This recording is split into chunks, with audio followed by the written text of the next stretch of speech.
One People International Film Festival is calling on filmmakers from around the world to showcase their talent. How different it has to be this year, though.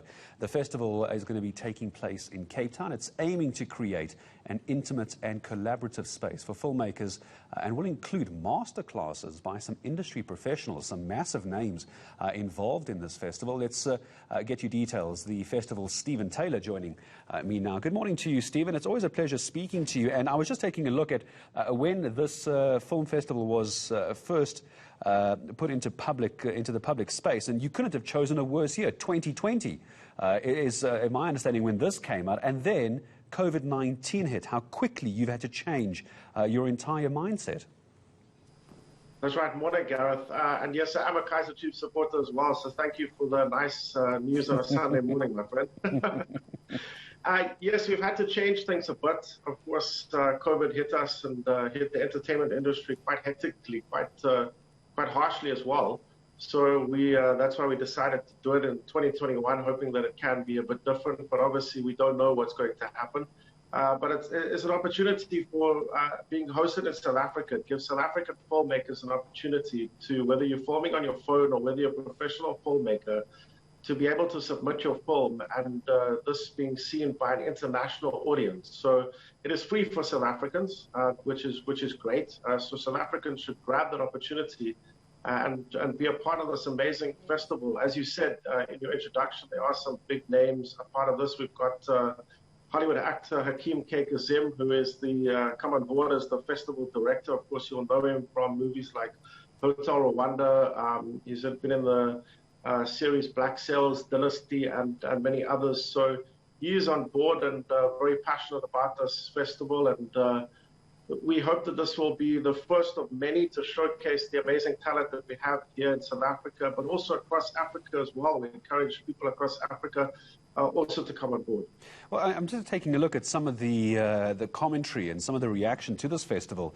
Stephen, I mean, we got very big names here. Philip Diaz, for those in the world of cinematography, will know Philip Diaz as the chairperson of the Cinema Libre Studios over in LA. This is a man who is very, very vocal about supporting filmmakers in marginalized communities, getting stories of those that aren't necessarily made in Hollywood. And he's pretty much touted your film festival as one of those that's doing this properly. I mean, that's quite an accolade to have.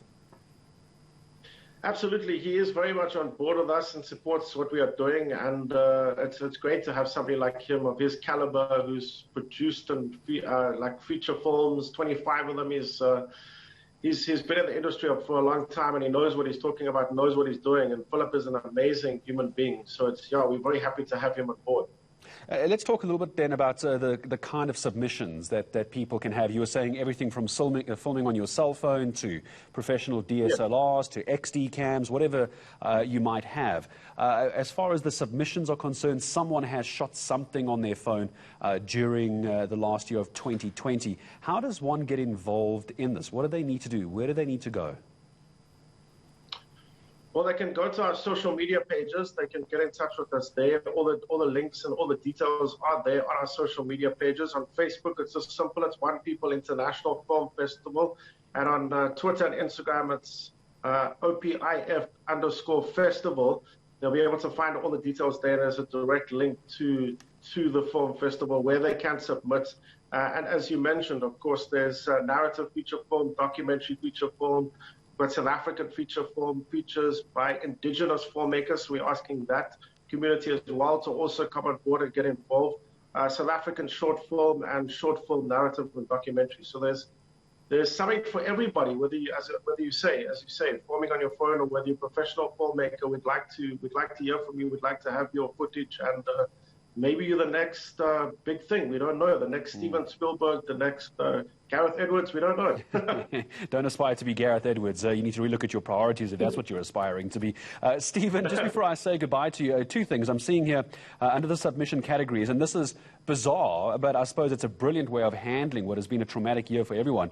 One of the submission categories is COVID-19 short films. We've seen some international broadcasters coming up with documentaries and narratives, but that's different to a short film for COVID-19. Tell me about what what kind of content you'd be looking for, particularly for South Africans who have a unique way of recounting their COVID-19 experience. And then I'm not seeing any dates when this is taking place. So forgive the ignorance, but I'm not seeing when the festival is actually taking place. Final question to you.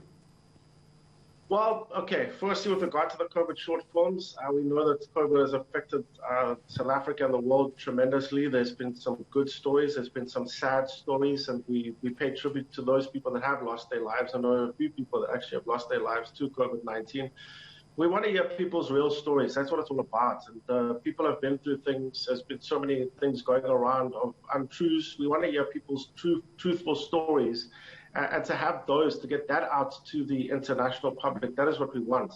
With regard to the dates, with regard to COVID-19, it's very difficult to lock down an actual date because we are looking at the end of April. And with regard to COVID-19, if that doesn't allow us to have a festival where we can have people, then we are looking at places like Rand West or New Metro Canal Walk, stuff like that. So, but that relies on COVID-19, the restrictions around that time. So that is why there's no actual date that has been locked down yet. But we will keep you updated of that, Gareth. All right, and I'm sure many people are going to head over to your socials and your website on social, OPIF_festival.